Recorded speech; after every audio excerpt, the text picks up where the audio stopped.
won't even talk about this injury. Or others. TJ Jones is not confirming whether or not that's concussion, because that matters to not tell us, I guess. I don't understand. Is he really trying to win this Pittsburgh game Friday? Is this a big one? No. This is his policy. He will not comment on injuries unless they're in season, absolutely pressed. But I thought because of all the false reporting, or at least all the different reports, it was an Achilles injury. He's out for the year. Maybe it's not out for the year. You know, you know what I feel like we should do? And honestly, I don't really care that much about, say what you want when you're in season because you think it's going to win you football games. What, are they going to hold Ebron out the entire preseason so that there's real mystery going into the opener? And then they got to wait until, the Thursday before the opener, and then you find out, he's got a ankle sprain. I mean, because I don't understand. This is silly. Yeah.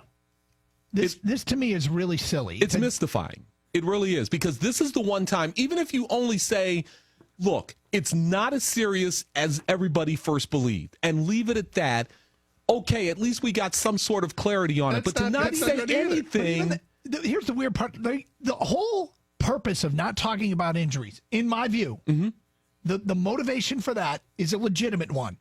You think the uncertainty about a player is a competitive advantage to you, or it's a competitive disadvantage for the other team to know all your guys' ailments, right? We are more than a month away from a regular season game.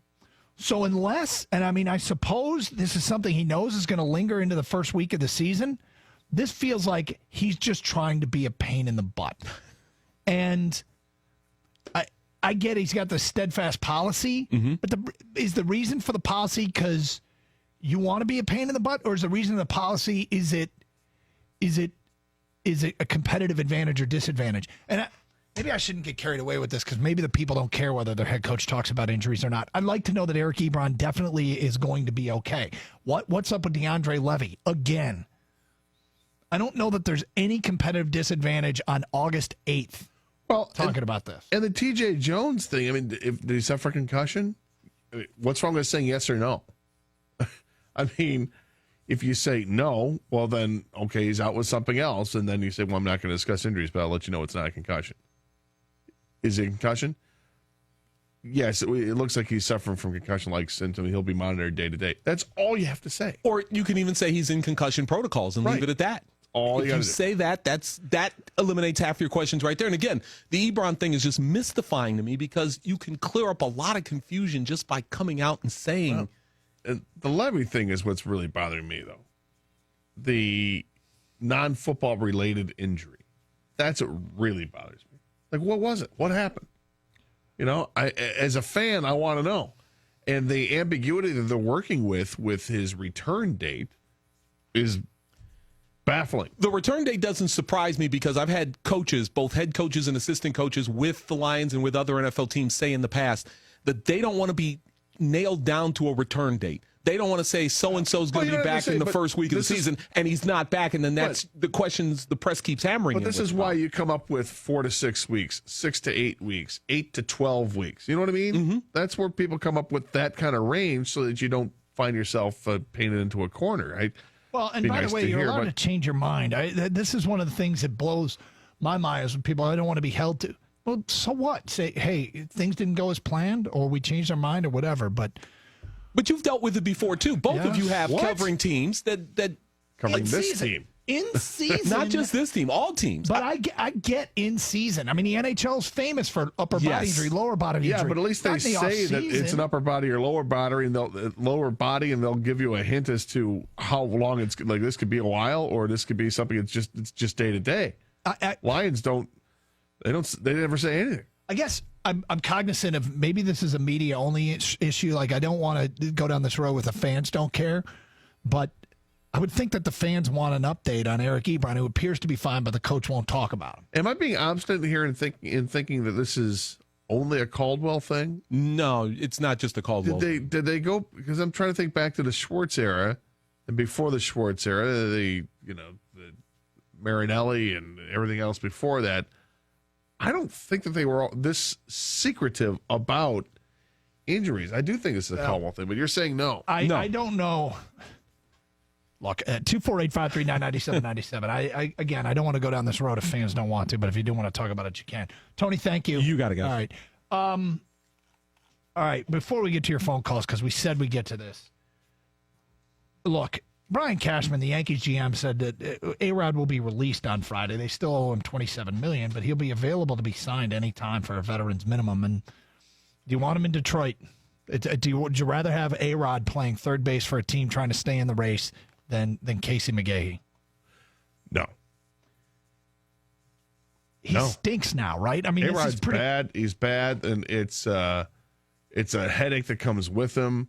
I want nothing to do with Alex Rodriguez. Kang tweeted out a question, our producer, and who would you rather see play third base for the Tigers while Castellanos is out?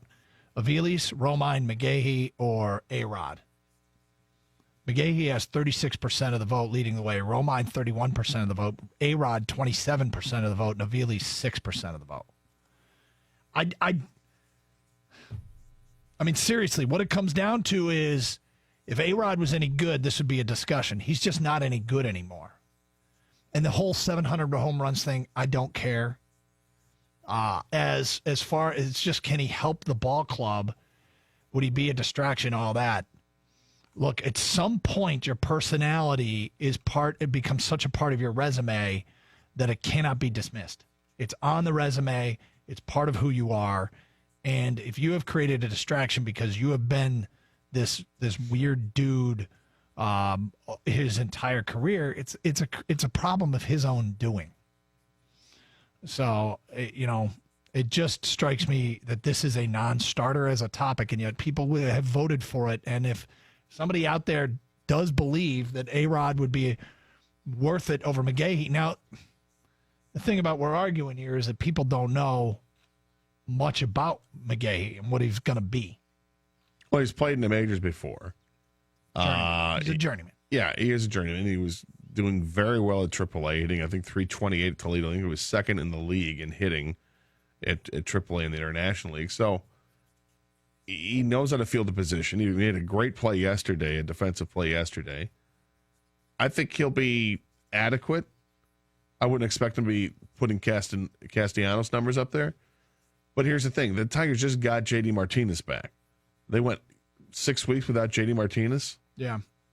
They were able to soldier on and get to where they're at. Sure. So basically, what I'm looking at it right now is replacing Castellanos with J.D. Martinez. 248-539-9797. Ticket text 97136. Jim is in Clarkston. He's on 97.1. Hi, Jim. Hey, guys. Hey. Doug and Gary, Marinelli and Schwartz were just as bad, in my opinion, to answer your other question. I remember it, okay? And at least that's how I remember it. But maybe this is a response, not to you guys. Look at the print media from this weekend, okay? They took what Cole Wick said, if we lose Ebron, it's going to be devastating. And every headline was, Ebron suffers a devastating injury, right? Maybe they don't have all the information back yet. Clearly it's not a torn Achilles, I'm guessing, because he's not going to be walking around without crutches or a boot. But maybe they don't have all the information yet. So whatever they say, it never seems to be enough. So I as a fan, I would love to know. So, Doug, I don't think you're alone there. I don't think it's just a media thing. But I do think in some way it's kind of a guard against the media, because whatever they say seems to get blown up to the worst case. There was an article on MLive, and I don't know if you want me to mention the name of the guy or not, who said even on Family Day, Eric Ebron's injury shows it's the same old Lions. Injuries happen in football. Okay, I mean, it has nothing to do with same old Lions. And all of a sudden, the guy that everybody's ripping on became the second coming to Tony Gonzalez if we were going to lose. I know. I do find it interesting. Look, I think that's all we need to know, though, about what Eric Ebron. If your real feelings on Eric Ebron probably come out at this time. If you don't want him hurt, you think he's worth having around. Now, that doesn't mean you question where he was drafted or have some concerns about what he's going to be moving forward. But if Eric Ebron misses actual regular season game time, which, again, who knows? They're not talking about it. At least he's not in a boot. It doesn't look like it was originally reported as Achilles. Then I think that Eric Ebron is clearly somebody that deep down people think of as an asset to this football team. But the reality is, by not talking about it, it probably, if Caldwell's mad about the reports and about, taking a quote where somebody says if he's out, it's going to be devastating, and they call it a devastating injury, I would say that not talking about it only lends to there being more speculation and more rampant discussion without facts. And look, we talk about a lot of things. We're just, what if this? What if that? What if the other thing? That doesn't mean that we're reporting it's an Achilles, and we didn't, but 248-539-9797, ticket text 97136. All right, 11:20. Did what happened to a SportsCenter anchor ever happen to you? 97.1, that's it.